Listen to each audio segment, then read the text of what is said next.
So Amy, after being contacted by Peter and Fran and getting the go-ahead to go down to Arkansas, what were some of your first steps in organizing, people that you would contact first and how you would sort of organize your research? Well, before I actually got the go-ahead, I actually did my own research for about 6 months and really studied everything that had been done at that point. And so when I actually did start filming, it was mostly just going through what was presented in the trial and just knocking on people's doors and trying to kind of rebuild the picture. And you mentioned in a prior interview that throughout the town there was almost a cancer that sort of had spread because people were so divided and it was so emotionally charged. How are you approaching possible interview subjects, knowing that you could be the recipient of their anger or maybe they wouldn't want to return your calls? Yeah, you never really knew what was going to happen when you would knock on someone's door. Often it was just the person had moved and 3 other people had moved in, and then you had to kind of go and try to find them somewhere else and just kind of follow the steps. But it's a really sad town, and the fact that so much was unresolved, it was almost like everyone left, and so you had like this new kind of migration of people, and there's just this real sadness about West Memphis, Arkansas, and it just kind of hasn't recovered.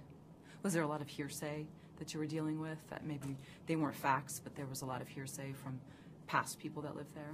Yeah, and it was more than that because the whole thing was based on hearsay. So then it was hearsay 3 times removed. So there were just so many crazy stories that just you couldn't really. You kept thinking, oh, well, maybe this is it, but then it was just like another rabbit hole. So. Sure. And what would you recommend to other documentarians on staying emotionally removed from their quote-unquote subjects, or is that one of the risks that you take with documentary filmmaking, is just becoming immersed in their lives? Yeah, I'm not that good at that, so I don't know. I definitely feel like you have to be so present, and it is important to to have your boundaries and everything. But I think it's so important that people know that you care about them and that you're there to try to find the truth. So I'm probably the wrong person to ask about that.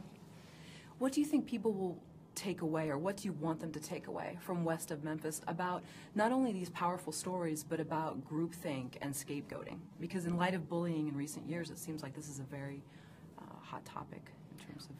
Well, West of Memphis, I feel like this case and this story is probably the worst injustice in U.S. history. It's like something that I think we can learn from. So I would hope that people would walk away from this film feeling that they can look at all these aspects of this case to hopefully not do this again. But I also feel like it shows the fundamental issues in our system. I mean, the fact that we have elected politicians in our justice system, I think is the biggest problem, and we would hope that maybe there would be some reform in that regard. And the fact that there's been so much misconduct on the level of the officials and nobody is paying the price for that.